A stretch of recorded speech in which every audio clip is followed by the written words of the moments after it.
What's going on, people? Welcome back to We Are Tottenham TV. Tottenham 1, Manchester United 3. Another really, really disappointing afternoon. It's starting to become a bit of a recurrence every single week. It's just getting worse. I'm joined by the lovely ELENA from Lily White TV. Thank you very much for joining me today. I'll start with the game. Yeah. We'll start with the lineup decisions. Yeah. Yeah, Dyer. Why? Why are you starting Dyer? Like he hasn't played in how long? Very inconsistent when he does. It's like he tried to put him in just so he could get some form in, because he clearly wants to play him in the final. It just made no sense for me. Obviously, Bale's been absolutely shunned since one terrible performance against Arsenal, and it's like everyone was poor against Arsenal. Like, why all of a sudden now? Like, do you know what I'm saying? Like it's mad how that's just the way, just the way it is right now. At the moment I'm just kind of disconnected from it. Or when I see the lineup, I'm like, it doesn't matter who we play. We could put a really attacking lineup or out. The way it's the style and our patterns of play that just make no sense to me. No, I agree, and I think always in football as well, when you put out a poor lineup, you've always, especially with a squad like ours, you've always got the opportunity to rectify it with the substitutions that you make. Mm-hmm. And you've got quality on the bench, Bale and Dele and whoever else. And it's sort of like, right, well, if it's not going on, you do need a goal and whatever. You have some attacking subs, and I think Dan Kilpatrick on Twitter summed it up quite nicely with "Fortune favours the brave." There was a game we had to win to have any slim hope of top four kept alive. And United went for it. They brought on some attacking players. We brought on Moussa Sissoko, who I'm convinced won his footballing contract in a raffle or in a cereal box or something. He made a defensive sub when we needed to go at it. On the hour mark as well. It wasn't like, it was 10 minutes to go and they were on top and it was like, right, let's just at least get a point here. It was half an hour to play. So that's what makes it even worse. I thought the first half they started badly. I thought we started okay. We looked all right in the first half. That's one thing I will say. Like, we kind of looked like we wasn't great, but I mean, for us, it's like anything is good. We haven't had great patterns, so it's like we're easily pleased. So I'm like, oh, that's really good. And then I'm like looking at it like it's not excellent, it's just better than usual. But yeah, we were decent in the first half. We were 1-0 up. I mean, quite fortunately in some aspects due to their foul, but hey, you win some, you lose some.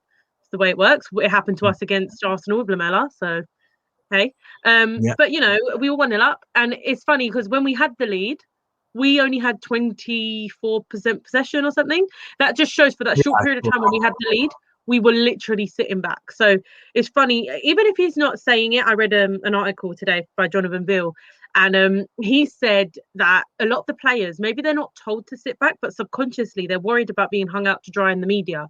So they kind of get worried and they clump up together and they try and keep the lead just because they're worried about conceding if they're open.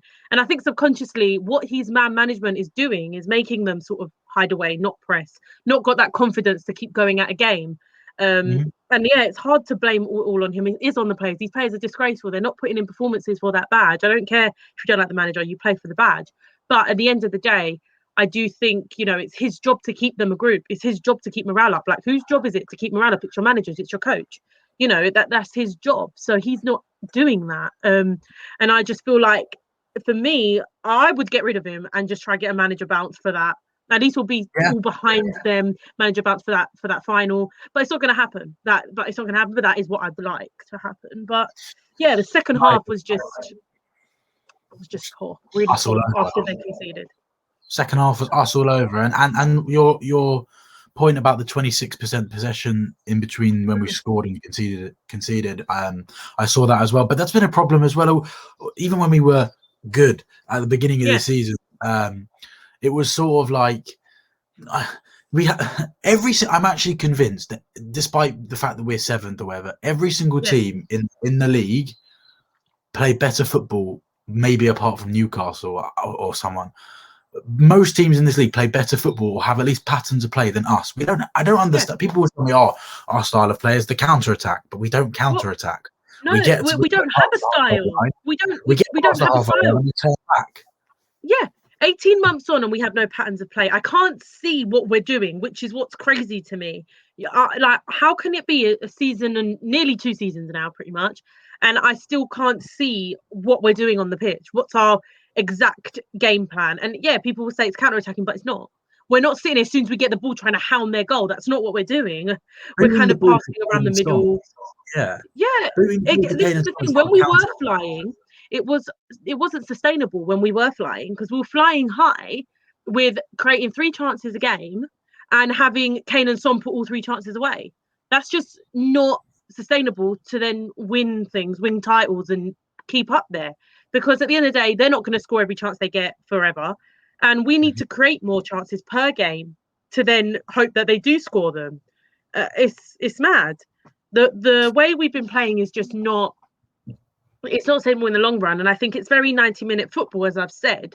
But at the moment, these 90 minutes are not going too well.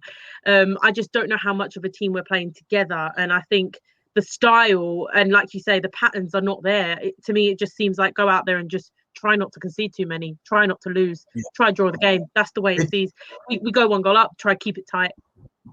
It's so obvious that what they do in training is, well, firstly, they look like they play cricket most of the time, and secondly, it's so obvious in training that they focus so much on the opposition and stopping the opposition, and that it not only does it instill this fear in them of the opposition, whoever they're playing that weekend, but they're so focused on stopping them that they don't focus on themselves and go, right, what can we do to create these chances, and how can we play to get a result? It's always, this is how we're going to play to stop them from scoring, and then when we get the ball, give it to Harry, give it to Son, and hopefully they'll put the ball in the back of the net. Exactly, and that's not the Tottenham that we support, like we grew up with. Like, it's not what they're doing.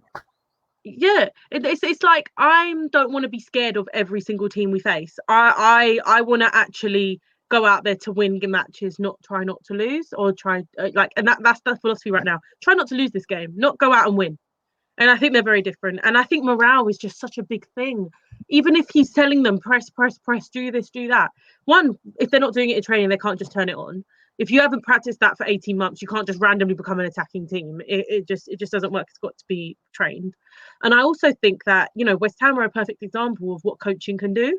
They're doing brilliantly, and that's counter-attacking, and they're not much better than us. You can't sit here and tell me they've got a better squad than Tottenham, because that's just not true. So I just think that, he doesn't have world-class players, and we do have issues in the squad. But right now there are a lot of issues that can be resolved at the same time, and hopefully just what might happen. I'm honestly, I fear which direction we're going in. This is the thing, and I also think this is the thing to Harry Kane. If he can see some sort of plan and some sort of like stability and vision, then maybe he will stay. But right now, we as fans, we don't even know where we're going. There's no we're on the cusp of something, we're doing something. It's like we're in the middle of limbo. We're just in, and there's one thing winning, and there's one thing staying winning. And I don't think we're anywhere near to any of them. And I think that's where he needs to be.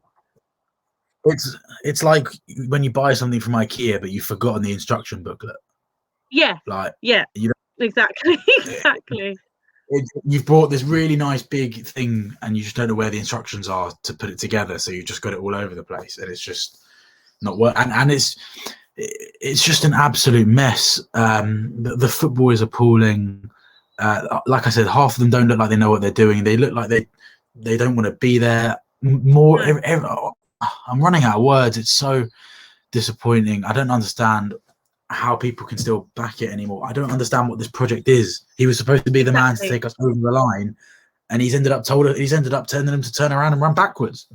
He's made our bottle worse. He's got the worst record of going ahead in games and conceding than any Tottenham manager. His record is terrible. He's got some of the records with the bottom of the league managers, with like Steve Bruce and stuff. If anything, he's made us more Spursy when he was here as a mentality monster to take us to the next step. And I just think that we don't have John Terry. We don't have Samuel Eto'o. We don't have these exactly. And I think he just he overestimated the squad when he came in, like we all did. He thought they got to a Champions League final, they're good on paper, I can get them there and then move on. I don't think he was here for a long-term plan. I think he overestimated the squad on paper when he first came in. Yeah, no, absolutely. And also, the thing about football is half the main thing about football. One of the most important things in football is you play football a lot of the time because you want to, like, when you play, you want to express yourself. You see players today in the United team, Pogba, Bruno, expressing themselves. Like all the good teams, all the good players, they express themselves, and that's the most enjoyable part of when you play football. Is that when you're on the pitch, you can be yourself. You can express yourself while being tactically drilled at the same time. You can do the dirty work and the hard work and the running, but when you get the ball, you can express yourself. You can play nice football. You can pass to someone 5 yards away from you. And we don't do any of that. Like I said, it's all about the opposition. And everyone keeps saying, "Oh, we should have got Lingard." I mean, Lingard wouldn't be able to play the football we play. He wouldn't thrive in a Mourinho team. Because at the end of the day, he's not letting Dele do that. He wouldn't let players express themselves like you've just said and do what they want to do. So Lingard wouldn't work in this squad. So the way it was like, oh, we turned our nose up to Lingard, it doesn't matter because we don't have a coach like Moyes that will do that. Let them play. I mean, I'm not saying he's better. Obviously, he's not. But I just mean in this day and age with the way we're playing, it wouldn't suit him. It wouldn't. So at the end of the day, there's no ifs or buts. Right now, we're playing dreadfully, and there's no excusing it. I mean, no, you're exactly right, and I don't see what direction we're going in, unfortunately, at the moment, which is the hardest thing. There doesn't seem to be a plan or anything going forward, and also we've got that cup final in a couple of weeks that I don't think anyone's looking forward to, really. If we couldn't beat the red half of Manchester, I don't think we're going to beat the blue half. My gosh. I mean, I know anything can happen in a final, but they've got to have a really bad day, and we've got to have a really good day. Honestly, they've got to go on a massive bender the night before. Exactly. And just get absolutely hammered. They've got to go and get absolutely hammered, and hopefully they all just oversleep and or they just lasagna and go, we're in three other competitions. You can have this one. We've won it 6 years in a row. Let them have some dodgy lasagna like we did, and hopefully we'll be all right. Yeah, it's not going to be a pretty watch. And then if we don't win that game, look, like you said, it's fine. Anything can happen. Who knows? We might win. But if we don't win that final, then what? Then it really is. Then you've got to look at that and go, well, what in a year and a half, what progress has been made? Exactly. And there definitely should have been. You got 7 signings through the door. Let's not forget that as well. There should have been somewhat progress. I get that it's not perfect situations. I get that they're not great players, but there should be something, not worse.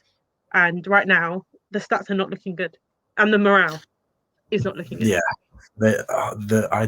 I'd love to be a fly on the wall in that dressing room just to sort of see what's being said, what's going on, because you never know. You can read all the articles you want, you can listen to all the press conferences you like. Unless you're in the dressing room, you'll never know what it's like. And I dread to think what it really is like in that dressing room and in that training ground. It is probably so miserable. I just senior players getting fed up, like Toby watching that as a defender, senior defender. And just seeing Dyer getting picked ahead of you that hasn't played in how long, you should be picked. I don't know. For me, it just says a lot. It just says a lot. I actually don't even think the centre halves were that bad today. I think there were worse players than them on the pitch. I feel bad for players like Joe Rodon, who's been chucked in at the deep end. He's done amazingly since he's come. I just don't think Dyer was worst before. It wasn't Dyer's worst, but it wasn't. He's just not good enough. It's just. That's the matter. The fact he's just not good enough. It's nothing to do. It's nothing personal. It's nothing. I don't believe that he's not really trying, because he's probably one of the players that does back Mourinho. He's just not good enough to play for us at the moment or anymore. It's just these players just aren't good. We need new centre backs. We need everything needs changing. I don't know where this is not going to be a fun few weeks, months, whatever you want to call it, but. It's finished. Man United 1. Sorry, no, it hasn't. It's finished. Tottenham 1, Man United 3. Elena, thank you very much for joining me. Right. And like, subscribe, comment, and as always, come on, you Spurs.